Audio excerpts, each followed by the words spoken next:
Hi, I'm Sarah from the Rain Project, and I'm here today to introduce you to a new scheme we are releasing.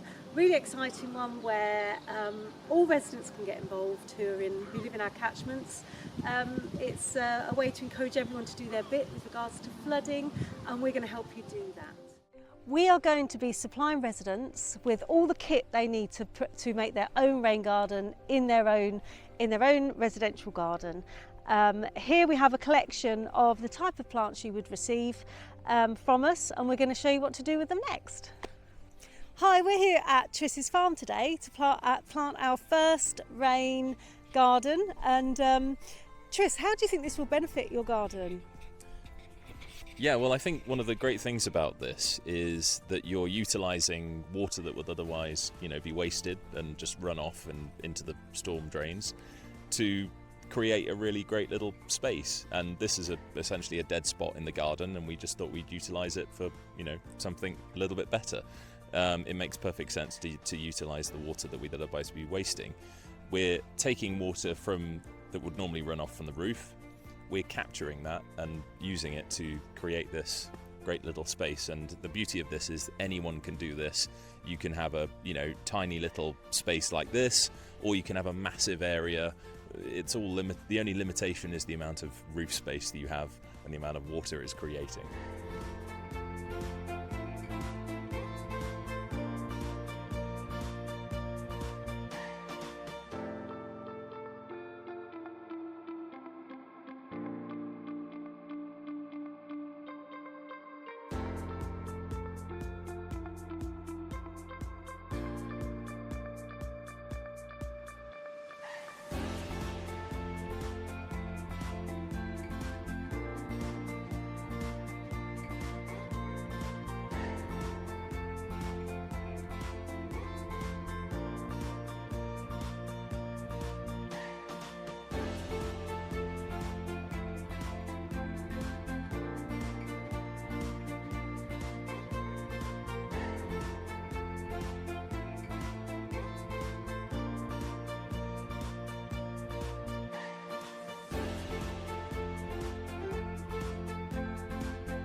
Hi, I'm Ricky Lee. I'm from the Nen Rivers Trust, and we're working together with Sarah from Rain to deliver these rain gardens. So Triss, now that we've decided where you want your rain garden, the next step is to decide what sort of shape you're going for. So the shape can be anything that fits your fancy, whatever fits your garden size and your aesthetic. So that can be an oval, a raindrop, a square, a long, thin, squiggly bit that goes round a corner, whatever works for you, so long as that you can get the rain garden in. Fortunately over here, we've got quite a lot of space, which is fantastic to work with. So we have decided very aptly to go for a raindrop shape. So what you want to do is just get some sticks, some string, some stones, whatever, and sort of just mark out the rough sort of shape of where you want your garden. Once you've done that, we're now going to be doing the soil percolation test. So that is just to check how fast the water drains in your soil. We're going to be digging a hole and popping some water in, and then having a nice cuppa while we watch how fast the water drains. That'll be brilliant. Great. Once you've started the soil percolation test and you are hoping for your soil to be draining at about 1 inch per hour, if you come up with different numbers from that, if it's a bit slower, if it's a bit faster, it's not really an issue.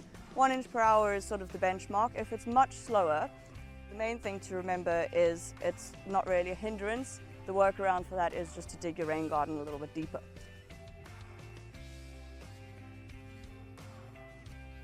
So once we've done that and once the digging started, we're aiming for about a foot deep or just under a foot deep in the middle of the rain garden, with a gently sloping upwards to the outside.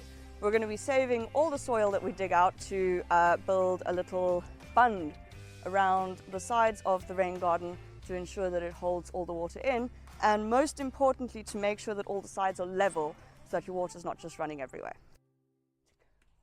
So we've finished digging out our rain garden. If your soil is anything like ours over here, it will be very clay heavy and quite dense and compacted. That's completely fine. All you need to do to sort of negate that with slightly less drainage would just be to dig your garden a little bit deeper. So we're starting out with about a foot deep here in the middle with a gradual slope towards the sides. This nice sandy area that you see on the top over here is all the sand that we have dug out. We've then used to create this bund around the rain garden. So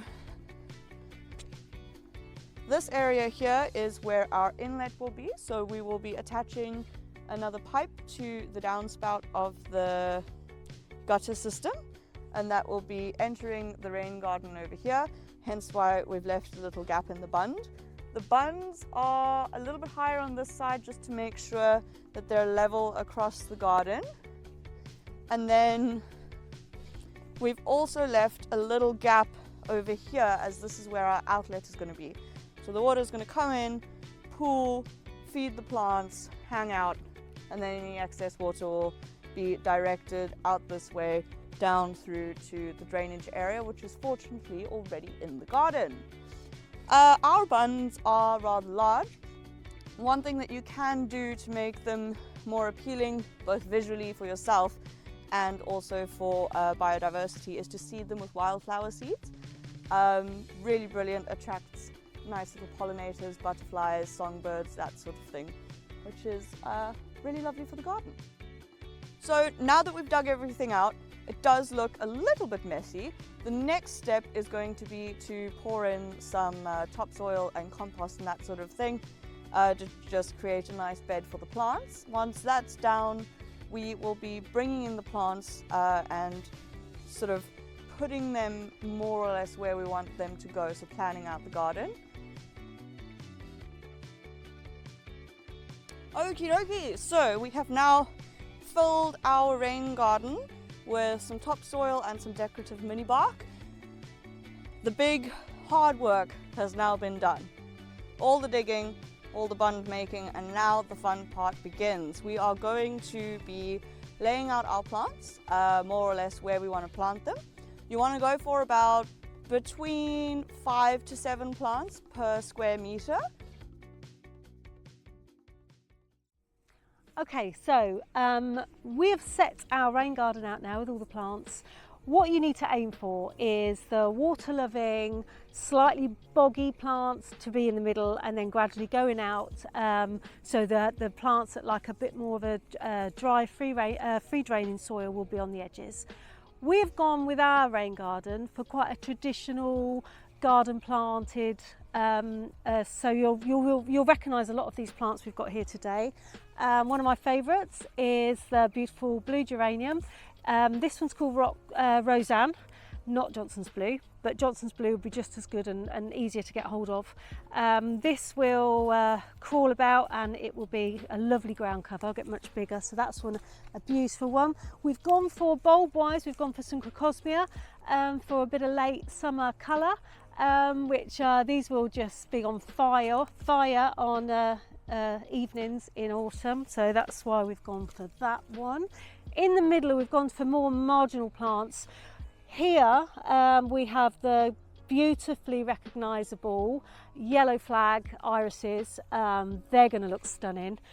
Backdrop, we've gone with dogwoods. These particular dogwoods are fantastic in the winter. It's all about the stems. Only prune your fancy stemmed dogwoods late spring.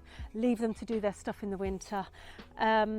And we've got hostas. We're not sure how long they will last because I've seen quite a few slugs here today. We've got grasses. We've got just some lovely lobelia with the red delicate flowers on the top there.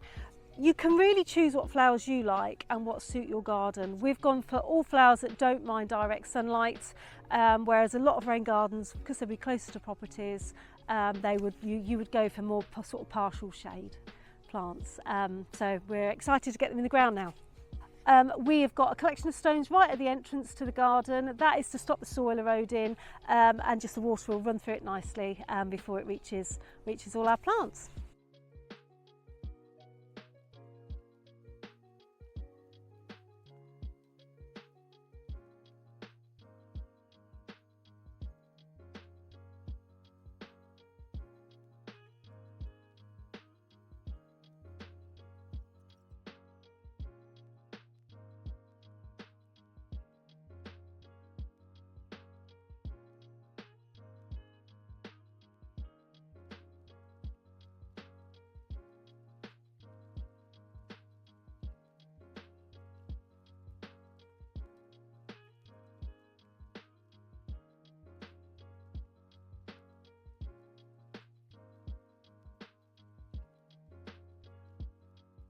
Alrighty, so we have finished planting up this glorious rain garden. It looks fantastic. I'm super thrilled. How are you feeling about it? I'm feeling great, and there are already bees and pollinators on it, so the choice of plants was particularly to bring in the pollinators as well. It's a very efficient little space, this. It really is efficient. That's one of the great things about the rain garden. It doesn't matter the size, even if it's just a small plot, it's really making such a big difference. Yes, it is. And what we expect from anybody that we donate flowers to create a rain garden is, all we ask is that you pop in one of these signs, and everybody will be numbered. So you'll feel like a real part of a community, to be part of the rain garden community, and we will add up all the spaces we've got, and at the end of the project it will have really made a difference. So each small plot will be really doing a lot. You heard it here first, folks. Each small plot will be doing a lot.